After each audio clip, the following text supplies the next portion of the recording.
kita tahu bahwa murid-murid tanyakan kepada Tuhan Yesus kapan dan apa tandanya akan kedatangannya dan the end of the world-nya. Di Matius 24 ayat 3. Dan berdasarkan Yohanes 16:12, Tuhan Yesus nggak akan bilang keseluruhannya, mereka akan kewalahan. Untuk kita pun akan kewalahan. Jadi Tuhan Yesus bilang dia punya hal-hal yang akan terjadi, lalu mereka harus mempelajarinya dan sambung dia punya events, peristiwa sini dan peristiwa di situ disambung, lalu lihat, lalu mereka bisa lihat, oh artinya ada ini dulu, lalu ada itu, dan setelah itu akan terjadi itu, lalu terjadi itu. Dan itu harus dipelajari sendiri. Tuhan Yesus hanya kasih sebagian, lalu mereka harus menggali sendiri. Artinya kalau orang nggak pernah menggali, nggak pernah mengulang-ulang kembali, dia nggak pernah tahu. Dan waktu terjadi dia akan sangat kewalahan karena pikulannya jauh lebih berat daripada saat itu kemampuan dia untuk memikulnya. Tetapi kalau saya sudah mempelajarinya setiap hari dan sudah mulai dibiasakan dengan konsep yang saya pelajari, sehingga saya nggak shock lagi waktu saya dengar itu, lalu ditambah lagi, lalu disesuaikan shocknya dengan itu. Di saat terjadi semua itu, saya sudah dibiasakan dengan sesuatu yang pada umumnya orang yang mau hidup normal, nggak normal bagi dia. Makanya kalau kita baru belajar, ya ada orang-orang yang baru belajar gitu, lalu bicara tentang undang-undang hari Minggu lah, di mana umat Tuhan akan dianiaya dan semua itu kan. Ketahuan sekali orang yang nggak pernah belajar, nggak tahu apa artinya percaya Tuhan, walaupun mengaku pengikut Tuhan Yesus, tapi dia punya sikap waktu dengar itu kayak nggak kenal Tuhan Yesus. Dan waktu bicara tentang undang-undang hari Minggu, apa yang dia punya reaksi pertama? Ngeri ah. Nah, kalau pengikut Tuhan Yesus bilang ngeri, bagaimana pengharapan orang yang nggak ikut Tuhan Yesus? Kalau pengikutnya Tuhan Yesus rasa ngeri untuk dianiaya, apakah kita bisa harapkan orang yang nggak kenal Tuhan Yesus nggak rasa ngeri? Jadi di mana pengharapan dunia kalau pengikut Tuhan Yesus aja sedang kengerian?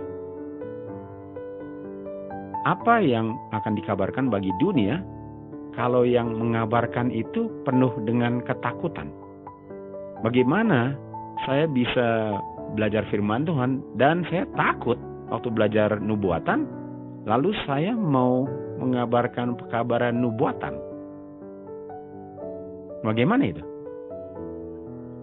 Ya nggak bisa lah. Karena kalau orang baru pertama kali dengar, nah ini bilanglah sudah orang yang mengaku Advent sejak lahir dalam keluarga Advent ya. Pas bilang, oh nanti Sandelo akan dianiaya. Waduh, ngeri ya. Kalau orang Advent ngeri, bagaimana dengan yang bukan Advent dan? Siapa yang nggak ngeri dan di kolong langit? Advent tahu akan terjadi itu. Kalau yang tahu aja ngeri, bagaimana yang tiba-tiba menghadapinya? Dan cara Tuhan untuk agar itu menjadi kenyataan, caranya ialah dia nggak sekaligus bilang seluruhnya. Dia bilangnya sesuai dengan kemampuan saya.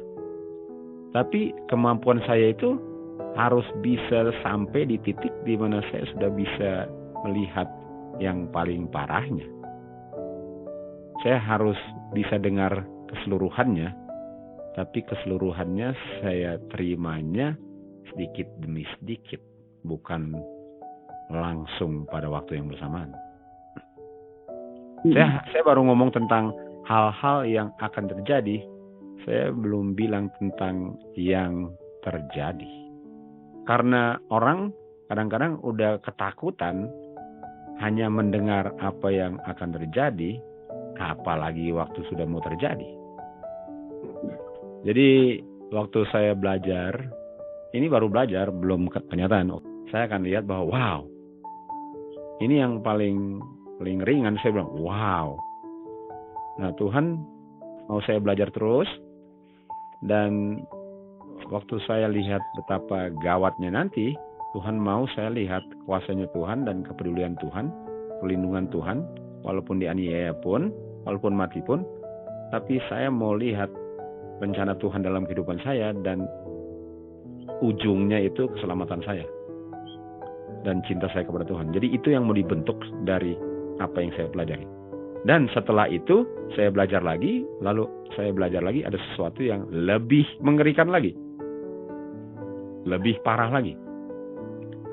Tapi walaupun lebih parah, tapi sekarang saya sudah mulai lebih percaya dan bergantung kepada Tuhan, sehingga parahnya nggak parah sekali dibandingkan kayak nggak pernah ada unsur percaya Tuhannya.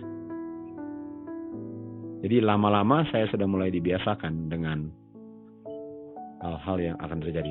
Sehingga waktu hal-hal yang nggak pernah bisa dibayangkan otak manusia ya, saya udah biasa. Saya punya kebergantungan dan ketergantungan kepada Tuhan itu, sehingga saya udah nggak shock lagi.